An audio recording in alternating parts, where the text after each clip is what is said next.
నమస్తే. సంగీతం ఒక ఔషధం అంటారు. మనం చాలా మూడ్ ఆఫ్ ఉన్నప్పుడు సంగీతం వింటే ఖచ్చితంగా రిలీఫ్ అయ్యేది మాత్రం వాస్తవం. ఈ సంగీతానికి ఉన్న ప్రాధాన్యత గురించి మనం మాట్లాడదాం. మనతో పాటుగా వాయిద్య కళాకారుల సంఘం అధ్యక్షులు ఎల్వి చెన్నారావు ఉన్నారు. నమస్తే అండి చెన్నారావు గారు. నమస్తే అండి. చెన్నారావు గారు, నిజంగా సంగీతం అనేది ఔషధం అంటారా? అవునండి, అది 100% కూడా వాస్తవం. ఆ నాడీ వ్యవస్థను కూడా సంగీతం యొక్క శబ్దాల ద్వారా నాడీ వ్యవస్థను ఆ కదలికలు తెప్పించినటువంటి ఎన్నో సైన్స్లో మనకు ప్రూవ్ అయిన రుజువులు కూడా ఉన్నాయి.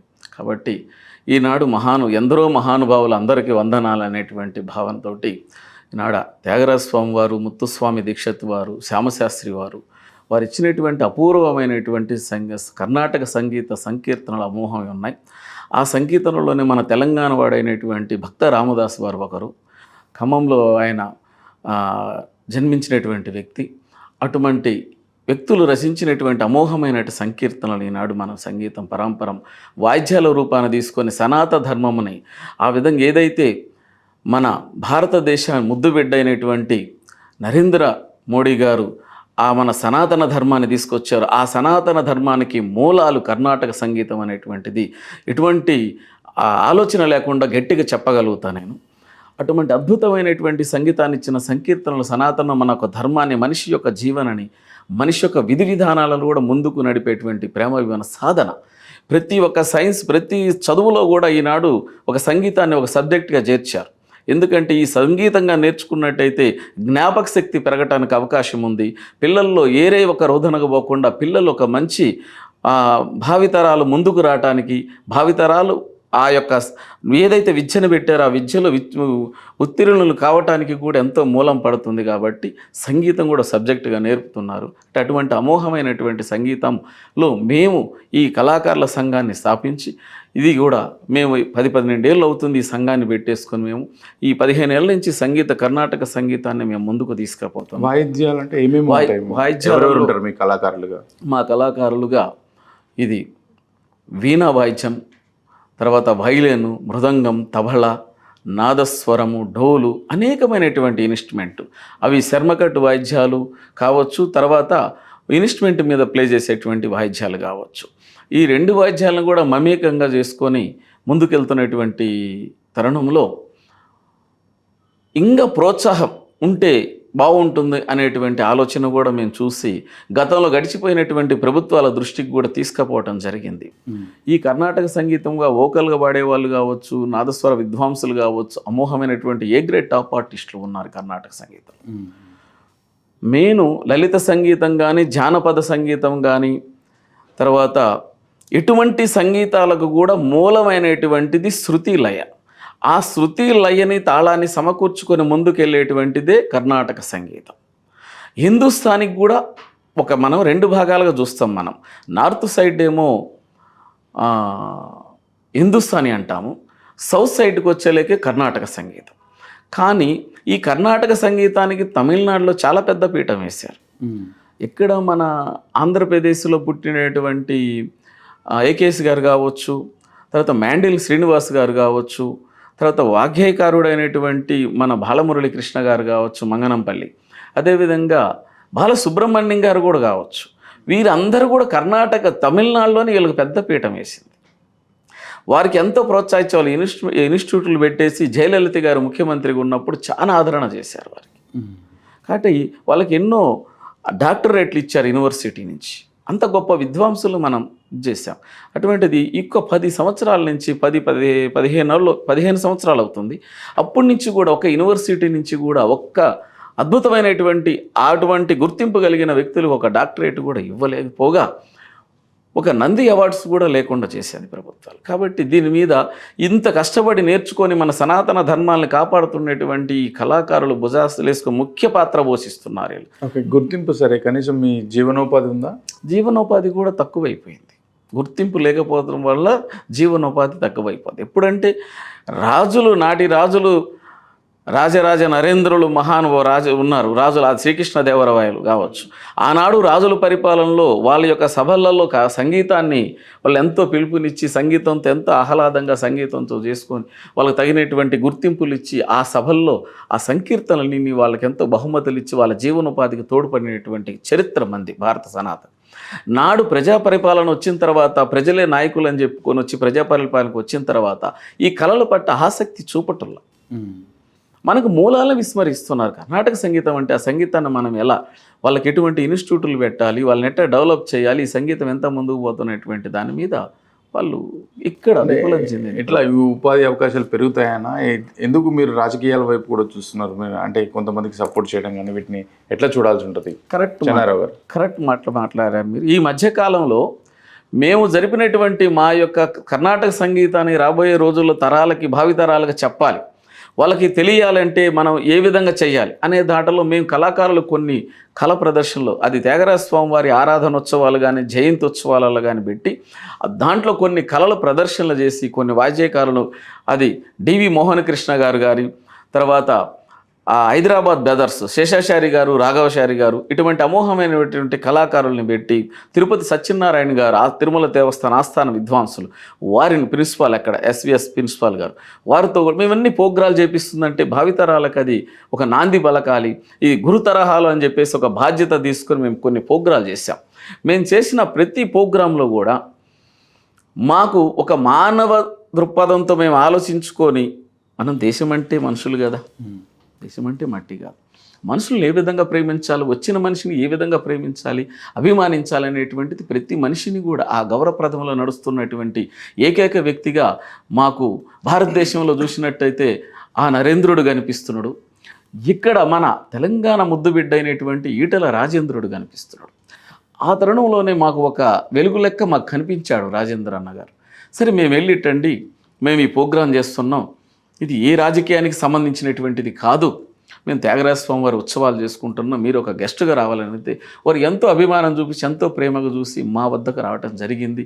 ఆ సభలో కూర్చొని మా యొక్క గౌరవప్రదాన్ని స్వీకరించి ఆ దాంట్లో కూడా సంగీతము మానవ సంబంధాలకు ఎంత దగ్గర ఉంటాయనేటువంటి అమోఘమైన సూచనలు ఇచ్చి వారు చాలా అద్భుతంగా చెప్పారు వాళ్ళు ఇచ్చినటువంటి విషయం. కాబట్టి ఆ విధంగా మేము ఎవరైతే ఈ సంగీతం పట్ల ఆసక్తి చూపిస్తున్నాడో ఆ వ్యక్తికి కూడా మా యొక్క కళాకారుల సంఘమే కావచ్చు, మా కళాకారుల వ్యవస్థ అంతా కూడా హర్షం వ్యక్తం చేస్తూ ఒక్క రాజేంద్ర గారే మన యొక్క సమస్యల్ని ముందుకు తీసుకుపోగలుగుతాడు, మన పట్ల ఎంతో ఔన్నత్యంగా ఎంతో గొప్పగా మాట్లాడాడు, ఈ మన భారతదేశంలో ఉన్న కళల పట్ల ఆయనకి ఎంతో అవగాహన ఉన్న వ్యక్తి, గొప్ప వ్యక్తి, కాబట్టి వారితో మనం ఉన్నాం అనేటువంటి విషయంతో మా అందరూ కూడా మేము ఆయనతో సపోర్ట్ చేయటం జరుగుతుంది. రాజకీయాలకు అతీతంగా నడుస్తున్నారంట. మేము రాజకీయాలకు అతీతంగా వారు నడుస్తున్నా కూడా మానవ సంబంధాలతో ఎంత చిన్న విషయం చెప్తానండి చైతన్య గారు.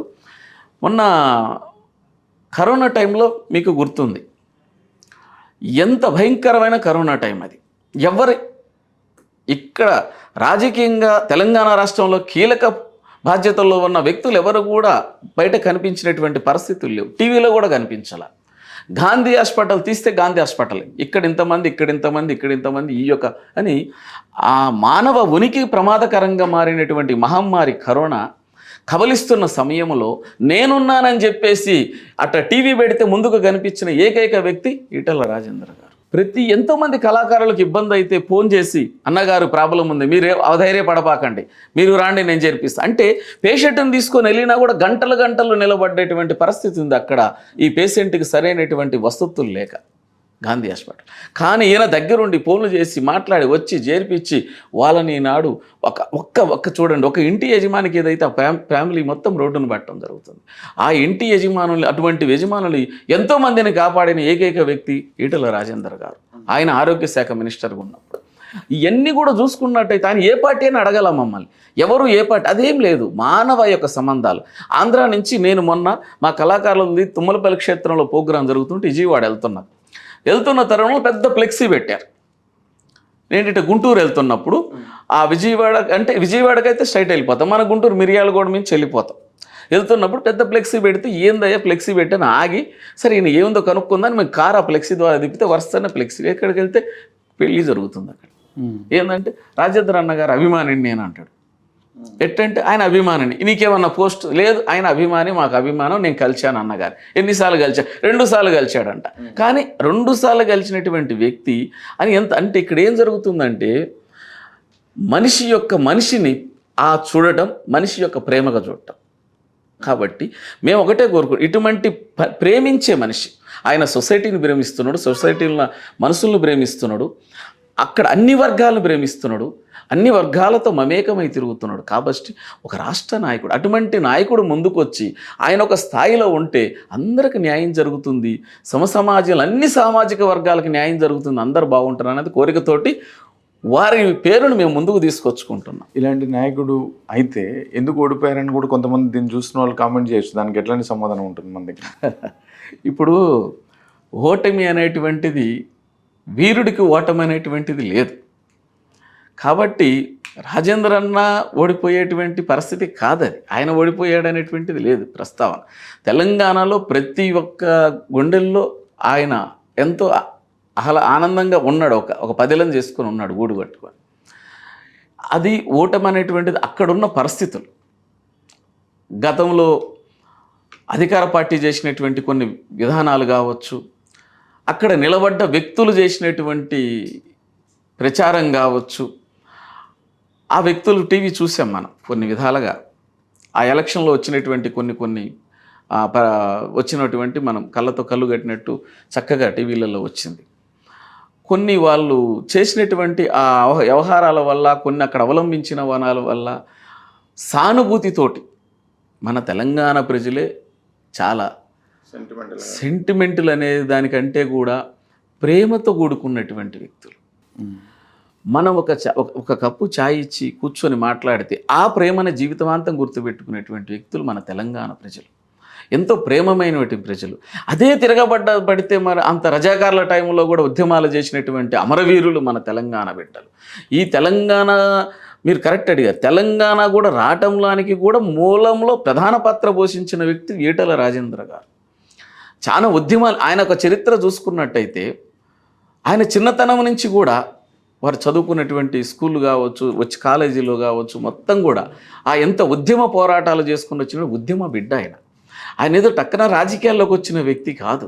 తర్వాత ఆయన వచ్చే ప్రయాణంలో ఓహో మనము ప్రజల్లో ఉండి ప్రజల సమస్యలు తెలుసుకొని, సమస్యల పట్ల మనం ప్రజల్లో ఉండి కొట్లాడి ప్రజలకు న్యాయం జరిగేటట్టు చేయాలన్న ఆలోచనతోటి రాజకీయాలకు వచ్చినటువంటి వ్యక్తి ఆయన.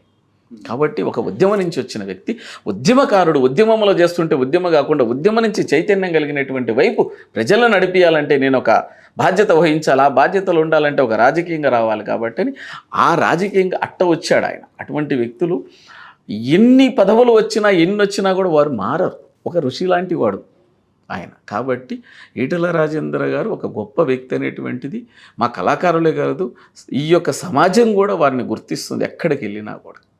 కాబట్టి వారు వస్తే మాత్రం కంపల్సరీ ప్రతి సామాజిక వర్గానికి న్యాయం జరుగుతుంది అనేటువంటిది భావన తెలంగాణ ప్రజల్లో చాలా గట్టిగా ఉన్నది. బలగిన వర్గాలు ఎక్కువ ఆశిస్తున్నాయి ఆయన వైపు నుంచి.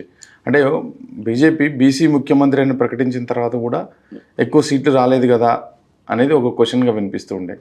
అంటే రథము నడిపేటప్పుడు యుద్ధం చేసేవారు ఎంత ముఖ్యమో, యుద్ధంలో ఉండి రథంలో కూర్చొని రథ సారథి కూడా అంత బలమైనటువంటి సారథి కావాలి. కాబట్టి తెలంగాణది వారు సడన్గా ప్రకటించడం జరిగినటువంటి విషయం కాకుండా ఈటల రాజేంద్ర గారికి ఒక ముఖ్యమైనటువంటి బాధ్యత ఒప్పజెప్పించి తెలంగాణ రాష్ట్రం మీద ఒప్పజెప్పి అప్పుడు ఈ ప్రశ్న కానీ వేసినట్టయితే ప్రజలు బ్రహ్మాండమైనటువంటి మార్పులు తీసుకొచ్చేవారు, ప్రజలే తీసుకొచ్చేవారు. కాబట్టి ఇక్కడ ప్రజలలో ఒక కొన్ని ఊహాగానాలు, అది కళ్ళకు కనిపించకుండేటువంటి ఊహాగానాలలో ఒక సమాచారాలు వెళ్ళిపోయినాయి. ఆ సమాచారాలు వాటి గుండా ప్రజల్లో అయోమయంలో పడి ఏం చేయాలో తెలియనటువంటి పరిస్థితుల్లో. రైట్. మీరు వ్యక్తిత్వం గురించి చెప్పారు ఈటల రాజేందర్, కానీ అదే వ్యక్తిత్వం మీద దెబ్బగొట్టి కబ్జాదారుడాన్ని బయటపడేసే ప్రయత్నం కూడా జరిగింది కదా, కేసీఆర్ చేశారు కదా. ఒకటండి, ఇప్పుడు మనం చూస్తున్నాం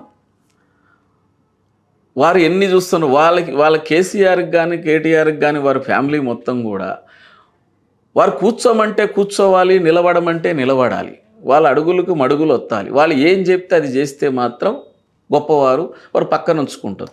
ఒక్క మాట కూడా ఎదురు మాట్లాడకూడదు. మీరు గమనించినట్టయితే ఆయన చేసినటువంటి 10 సంవత్సరాలలో పరిపాలనలో ఇప్పుడు ఆరోగ్య శాఖ ఉన్నప్పుడు ఆరోగ్య శాఖలో ప్రాబ్లం వస్తే ఆరోగ్య శాఖ ఎవరికి ఇచ్చారు? ఆరోగ్య శాఖ మినిస్టర్ మాట్లాడాలి. ఒక వ్యవసాయానికి వస్తే వ్యవసాయ మినిస్టర్ మాట్లాడాలి. ఒక నియోజకవర్గంలో ప్రాబ్లం వస్తే ఆ నియోజకవర్గ ఎమ్మెల్యే మాట్లాడాలి.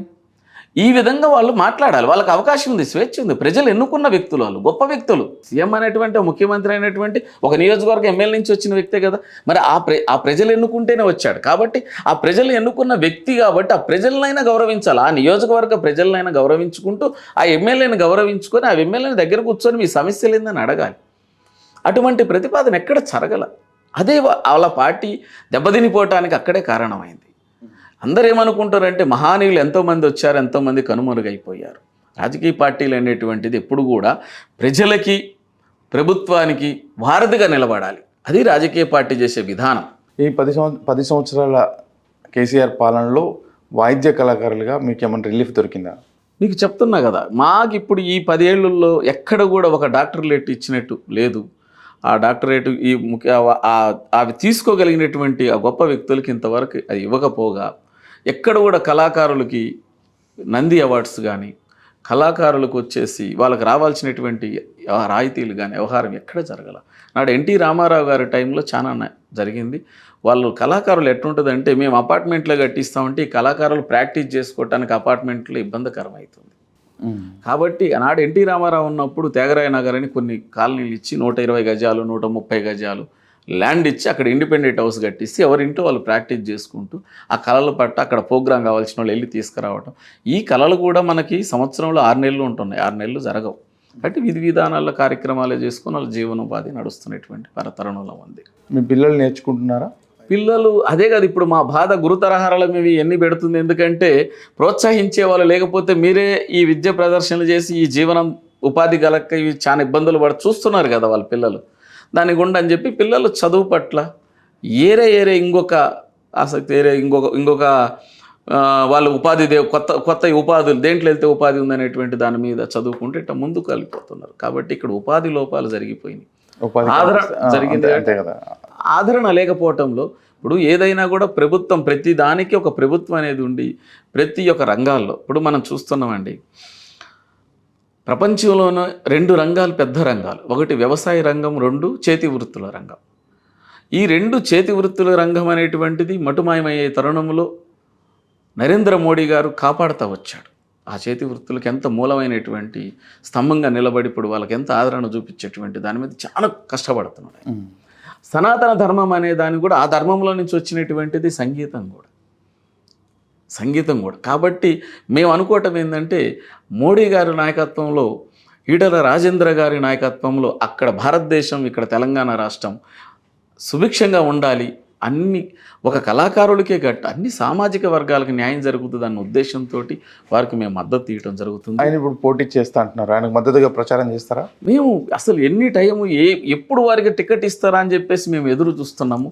వారికి ఎక్కడిచ్చినా, ఎప్పుడు ఇచ్చినా, ఏ టర్న్లు ఇచ్చినా కూడా మేమేమంటే మల్కాజిగిరి ఏరియాలో మా కళాకారులు చాలామంది ఉన్నారు, చాలా కుటుంబాలు ఉన్నాయి. మా కళాకారులందరూ కూడా మేము ప్రచారం చేసుకోం. మాకు ప్రాంతం, ఏరియా తత్వం ఏం లేదు కాబట్టి మేము ఎక్కడికైనా వెళ్ళి మాట్లాడగలుగుతాం. మమ్మల్ని అందరూ ఆదరణ చేస్తారు. ఎందుకంటే ప్రతి ఒక్కరు ఇంటికి మాకు అవనే సంబంధాలు ఉంటాయి. వారి ఇంట్లో వాళ్ళ కొడుకు పెళ్ళిళ్ళను, వాళ్ళ బిడ్డల పెళ్ళిళ్ళు చేసి ఉంటాం. వాళ్ళకి మాకు కొంచెం మంచి సంబంధాలు ఉంటాయి. మేము వెళితే మమ్మల్ని చూసి వారు స్వాగతించడం, కూర్చోబెట్టడం, కాఫీ తాగమంటాం, ఎలా ఉంది ఏందని అడగ. ఏం చెప్తారు, ఎందుకు ఓటేయాలని అడుగుతారు? మేము చెప్తాం, ఈ ధర్మాలన్నీ చెప్తాం. ఇప్పుడు మీరు ఇందాక అడిగారు వారిని ఇట్ట బుడద జల్లి బయటికి నెట్టారని. ఇప్పుడు వారికి ఈయన ఉద్యమాన్ని నుంచి వచ్చిన వ్యక్తి అన్నిటిని జీర్ణించుకోడు, వ్యతిరేకించాడు. మీరు తప్పు చేస్తున్నారు, మీరు మాట్లాడటానికి ఏంది, మాకు మాట్లాడే స్వేచ్ఛ ఏంది, వ్యక్తిగత జీవి మాట్లాడే స్వేచ్ఛ నీకపోతే ఆ స్వేచ్ఛ అనేది గొప్పది. అది ప్రతి వ్యక్తికి ఉంటుంది, మాట్లాడే హక్కు ఉంది, మాట హక్కు. మీరు మాట్లాడొద్దు, కలవద్దంటే మీరు సీఎం కావచ్చు, సీఎం అయినా కూడా మాట్లాడే హక్కు ఇవ్వాలి కదా. హక్కు అనేటటువంటిది తొక్కుతుంటే ఎంత అవుతుంది. కాబట్టి రాజేంద్ర అన్న అనేటువంటి ఆయన ఒక వ్యక్తి, ఆయన సమాజంలో ఎక్కడ పేదరికం నుంచి ఎక్కడి నుంచో కట్టుబడి ఎక్కడ ఏ విధంగా జీవనం జరిగిందనేటువంటి ఉద్యమం నుంచి వచ్చిన వ్యక్తి కాబట్టి ఆయన ఎక్కడ కూడా వారు చెప్పిన మాటలు వినకుండా న్యాయం జరగాలనే దాని మీద పోరాటం చేసిండు కాబట్టి వారు చెప్పేటువంటి మాటలకి ఆయన ఒప్పుకోలేదు కాబట్టి ఆయన బయటికి నెట్టారు. ఎట్ట నెట్టాలని చూసి ఏదో ఒకటి చేసి ఆయన బయటికి నెట్టిందే కానీ అటువంటి విషయం ఎక్కడ లేదు. ఆయన మచ్చలేని నాయకుడు. నాడు చూసుకున్నట్టయితే కొన్ని సంవత్సరాలు మనం వెనక్కి వెళ్ళినట్టయితే బీహార్ ముఖ్యమంత్రి ఈ మధ్య వారికి భారతరత్న అవార్డు ఇచ్చారు. జననాయకుడు కర్పూరు ఠాగూర్ గారు.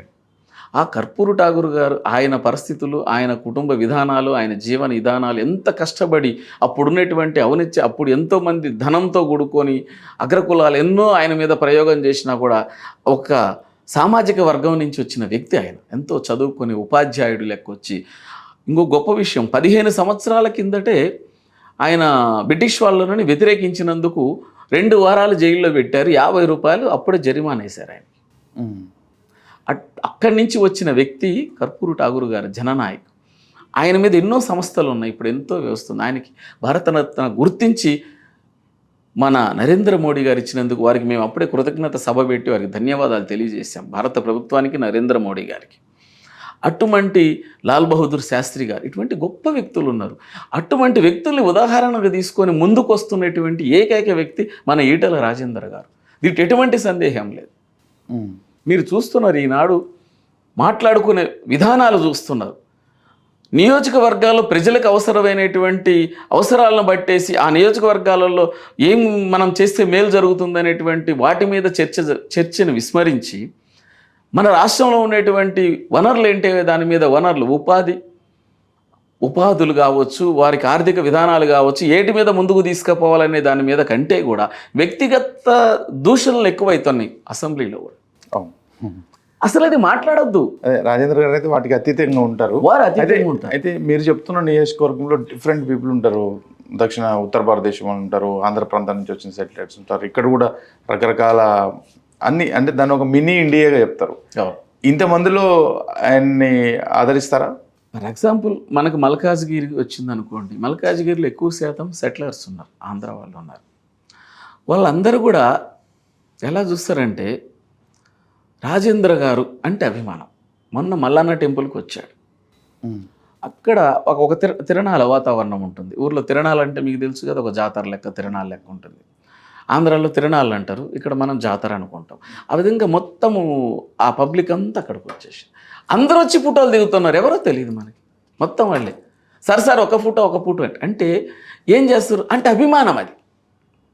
కాబట్టి ఈనాడు అక్కడ ఉన్నటువంటి కళాకారులు అందరు కాదు, మీకు చెప్తున్నా కదా, చాలామంది కళాకారులు మల్కాజిగిరి ఏరియాలో ఉన్నటువంటి అమోఘమైనటువంటి వ్యక్తులు వాళ్ళందరూ కూడా రాజేంద్ర గారికి మనం ఇవ్వాలి. ఆయనకి ఇస్తే మాత్రమే మనం ఓటేద్దాం, ఆయనకి ఇస్తే మాత్రం ముందుకెళ్దాం అనేటువంటి మాట.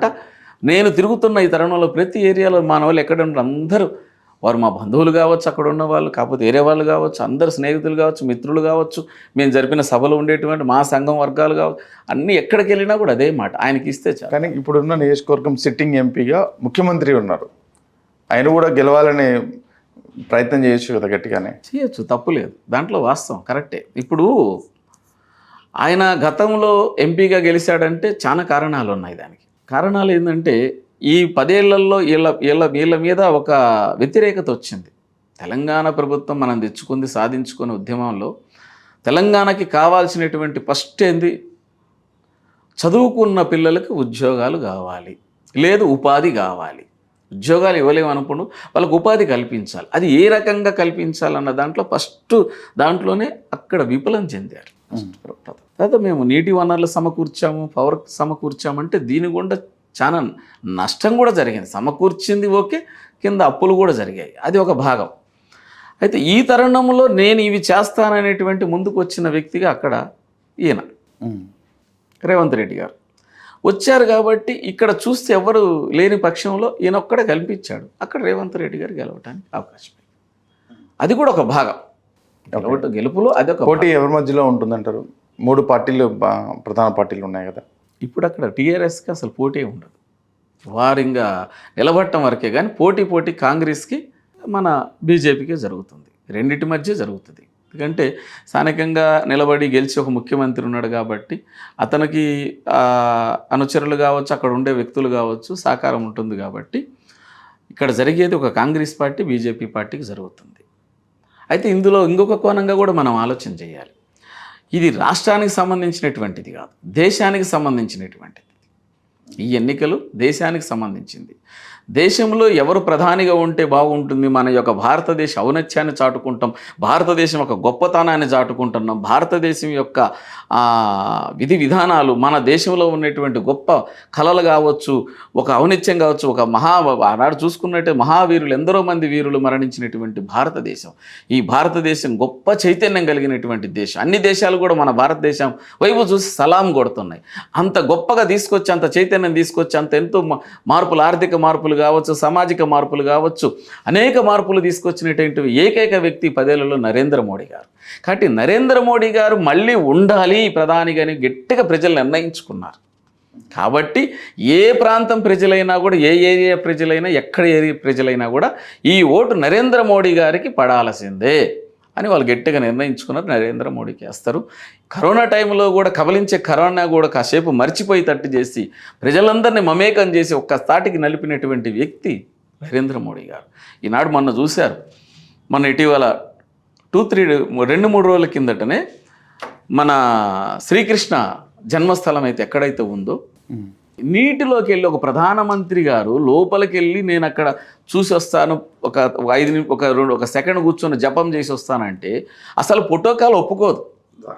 ద్వారక ప్రోటోకాల్ ఒప్పుకోదు కదండి. ఒక ప్రధానమంత్రి ఆయన నేను నీటిలో మునుగుతాను, నేను ఈ చెట్టు పైకి ఎక్కుతానంటే ఆయన ప్రధాని గారు, కానీ ఆయన సంరక్షించే బాధ్యత ప్రోటోకాల్ ఉంటుంది, ఒప్పుకో.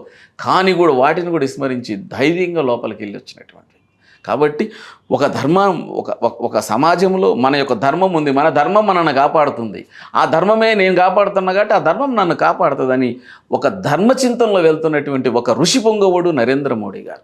జై శ్రీరామ్ నినాదం కూడా యాడ్ అవుతుంది దీనికి. మరి జై శ్రీరామ్ నినాదం అనేటువంటిది ఒక ధర్మం ఉంది. చాలామంది ఇప్పుడు గుడి కట్టారు, దీన్ని కూడా రాజకీయం చేస్తున్నారు. కాదు, అది చాలా పొరపాటు అయినటువంటి విషయం. ఇప్పుడు రాముడు అనేటువంటి వాడు ఒక రాజు అనేటువంటి ఆనాడు ఆయన చేసినటువంటి ధర్మాన్ని, ఆయన స్థాపించినటువంటి ధర్మం కావచ్చు, అది ఒక చిన్న విషయం. ప్రతి బాలుడికి రాముడు మంచి బాలుడు అనే ఒక పదం వచ్చింది. అంటే ఉదాహరణకి రాముడు లాంటి వ్యక్తిని మన నిదర్శనగా తీసుకున్నట్టయితే ఒక తండ్రి పట్ల, ఒక తల్లి పట్ల, ఒక తమ్ముడు పట్ల, ఒక భార్య పట్ల, సమాజం పట్ల, పెద్దల పట్ల, చిన్నల పట్ల ఎంత గౌరవంగా పెరుగుతాడు వాడు, సమాజానికి ఎంతో మేలు చేయడానికి వ్యక్తిగా తయారై మరొక రాముడు అవుతాడని చెప్పేసి, ఉదాహరణకి ప్రతి రాముడి విగ్రహాన్ని మనం చిన్న 4 ఇళ్ళున్న ఊర్లో కూడా రాముడి గుడి కట్టుకోవటం జరిగింది. ఆయన్ని ఆదర్శంగా తీసుకోమంటున్నాం. అందుకు భారతదేశం ప్రజలు, యూత్ అందరూ కూడా ఆయన్ని ఆదర్శంగా తీసుకొని ఆ ధర్మపదంలో నడవండి. ఇది మతానికో కులానికో దేనికో సంబంధించింది కాదు. అందరూ కూడా ఆదర్శప్రియుడైనటువంటి వాడు, అది ఆదర్శం పురుషుడు రాముడు. అటువంటి ఆదర్శాన్ని తీసుకొని ఆయన నడిచిన విధానాలు, ఆయన జీవన విధానం తీసుకొని ముందుకెళ్తే అందరూ కూడా సమాజం. ఒక ఇంట్లో ఒక యువకుడు ముందుకు చక్కగా అయితే, ఆ 10 ఇళ్లలో 10 యువకులు చక్కగా అయితే ఆ ఏరియా మొత్తం బాగుంటుంది. అటువంటిది 10 వెళ్తే 10 మంది 10 యువకులు ఒక ఊర్లో మంచిగా వెళ్ళారనుకోండి, గ్రామం నుంచి మండలం నుంచి ఇట్ట అన్నీ కూడా ఆ దేశమే సస్యశ్యామలంగా మారటానికి ఉంది, మంచి బాటలో నడుస్తుంది. అది అన్ని విధాలలో అది చైతన్యం కలిగి ఉంటుందనే ఉద్దేశంతో రాముని ప్రతిష్ఠించజరిగింది. అక్కడ మొత్తంగా చివరికి ఏం చెప్తారు ప్రజలకు? ఒకటే నేను ఎన్నికల సమయంలో ఒకటే చెప్తున్నా, తెలంగాణ ప్రజలందరికీ కూడా చేతులెత్తి జోడించి చెప్తున్నాను, భారతదేశం యొక్క ఔన్నత్యాన్ని చాటుతున్నటువంటి మహా వ్యక్తి నరేంద్ర మోడీ గారు. వారిని దృష్టిలో పెట్టుకోవాలి. అటువంటి బాటలో నడుస్తున్నటువంటి మన తెలంగాణ ముద్దుబిడ్డ ఈటల రాజేంద్ర గారు. కాబట్టి వారు ఎక్కడ నిలబడ్డా సరే, ఎక్కడ వారు ఎంపిక నిలబడ్డా గుర్తుపెట్టుకొని వారికి ఓటేసి వారిని గెలిపించుకొని ఎక్కువ మెజారిటీతో గెలిపించుకోవాలన్నది నా ఆశ కాదు, ప్రజలందరూ కూడా ఓటేసి గెలిపించాలని చెప్తూ, అంతేకాకుండా రాబోయే భావితరాలకు కూడా వారు పూలబాట వేస్తారు. వారు ఎంతో అటువంటి వ్యక్తిని గెలిపించుకున్నట్టు సమాజంలో సమానంగా చూస్తాడు, ఎక్కడ ఎక్కువ తక్కువలో ఉండు, అందరికీ కూడా అందుబాటులో ఉండే వ్యక్తి, నిరంతరం కూడా ఏ టైంలో వెళ్ళినా కలిసే వ్యక్తి, ఫోన్ చేస్తే ఫోను లేపే వ్యక్తి, ఏ పదవులు ఉండని, పదవులు లేకపోయినా కూడా పలికే వ్యక్తి. నిదానకండి ఇప్పుడు ఈనాడు మనం చూస్తున్నాం, ఉదయం 7 గంటలకి మనం వారి ఇంటి దగ్గరికి వెళ్తే 10 గంటల వరకు టిఫినీలు నడుస్తుంటాయి ఎంతమంది వచ్చినా. అక్కడి నుంచి 10 గంటల నుంచి సాయంత్రం దాకా భోజనాలు నడుస్తాయి ఎంతమంది వచ్చినా కూడా. ఎవరున్నారు ఇవాళ రేపు మీరు చెప్పండి. ఆ విధంగా మనిషికి ఫస్ట్ ఏం కావాలి? తిండి కావాలి. మనిషి బతకాలంటే తిండి తినాల్సిందే. అది ఎవరైనా సరే, అది ఏ స్టార్ హోటలా లేకపోతే కింద పాకా హోటల్ అనేది కాదు. ఏదో ఎవరి స్థాయికి తగ్గట్టు వాళ్ళు భోజనం చేయాల్సిందే కదా. మరి ప్రతి వ్యక్తికి కావాల్సింది భోజనం. ఆ ఆకలి అనేది పెద్ద వ్యాధి. దీన్ని మించిన వ్యాధి ఈ యొక్క సృష్టిలో ఏ వ్యాధి లేదు, దీనికి మందే లేదు. కాబట్టి దీనికి మందు తింటమే. కాబట్టి అటువంటి మనిషికి సంబంధించినటువంటి భోజనం అనేటువంటిది ఆయన అంత సదుపాయం చేసి ఇన్ని 365 రోజులు పెడుతున్నాడు. ఎంత గొప్ప వ్యక్తి అది. మనిషికి ఆ ప్రేమ అక్కడ తెలిసిపోతుంది ఆయన ఆ మనిషి ఎటువంటి వ్యక్తి అనేటువంటిది. కాబట్టి అటువంటి వ్యక్తిని గెలిపించుకుంటే సమాజం కూడా బాగుంటుంది. ఆ సమాజంలో మనం కూడా కాబట్టి మనం కూడా బాగుపడతాం. రాబోయే భావితరాలకు కూడా ముందు ఉంటాయి. మీరు కరోనా టైంలో వారు చేసినటువంటి సేవలు, అందించిన వైద్య సేవలు, అమోఘం ఇవన్నీ కూడా మీరు చూసుకోండి. వారు వచ్చిన విధానాలు చూసుకోండి. వారు ఎక్కడి నుంచి ఏ ఉద్యమాల నుంచి వచ్చాడు, ఎటువంటి ఉద్యమ నేతగా వచ్చాడు కాబట్టి అన్నీ గుర్తుంచుకొని ఒక వ్యక్తిని మనం గెలిపించుకుంటున్నామంటే ఆ వ్యక్తి ఎక్కడి నుంచి వచ్చాడు, ఆ వ్యక్తిని ఎట్ట గెలిపించుకోవాలి, ఆ వ్యక్తి రాబోయే తరాలు గెలిచిన తర్వాత మనకేం చేస్తాడు అనే ఆలోచన కూడా చేయాలి ప్రజలు. చేసి వారిని గెలిపించాలని చెప్పేసి మా వాయిద్య కళాకారుల సంఘం తరపు నుంచి తెలంగాణ ప్రజలందరినీ కూడా పేరున అందరికీ కూడా ధన్యవాదాలు తెలియజేస్తూ సెలవు తీసుకుంటాను. థ్యాంక్ యూ ఎల్వి చెన్నారావు గారు. నమస్తే అండి. అక్కడ నరేంద్రుడు, ఇక్కడ రాజేంద్రుడు అంటూ చెన్నారావు గారు చెప్తున్నారు. మరి ప్రజలు ఎలాంటి తీర్పునిస్తారో వేచి చూడాలి.